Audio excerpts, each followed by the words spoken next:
See, chapter 8 of the Warrior Principle, this is the chapter that has caused the most controversy.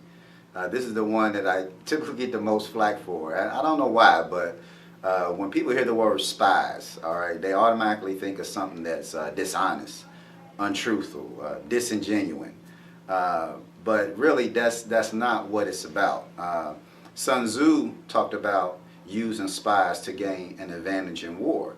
That how if you're a general, you're a strategist, military strategist, you're a king, queen of a sovereign nation, you need access to information. You need to know what the enemy is doing, or you need to know what your subjects are doing.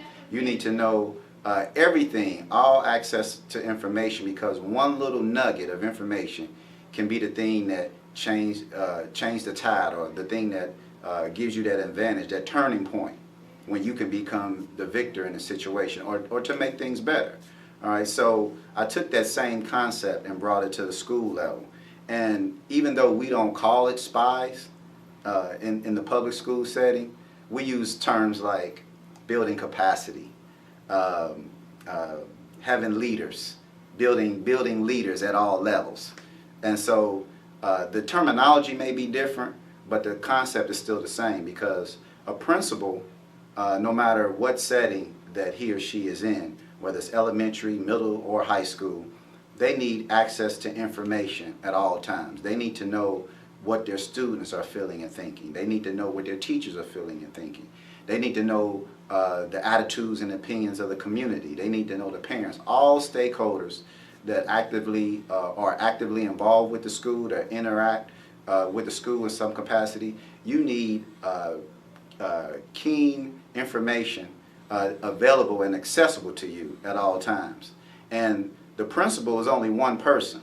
Out of all of the people that are in the school setting, everybody has a peer group or somebody that they can link up with on every level.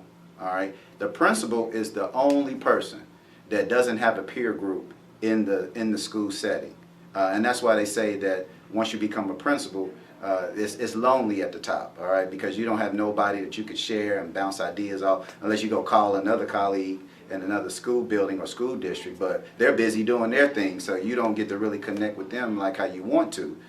So one person can't be all places at all times. So as a principal, if you're going to keep your fingertip on the pulse of the school culture and the school community, you need access to information. All right, and so, like, I'm using Sun Tzu's terminology, you need spies on all levels. You need student spies, you need teacher spies, or you need spies in the cafeteria. You need spies outside. You need spies in the neighborhood.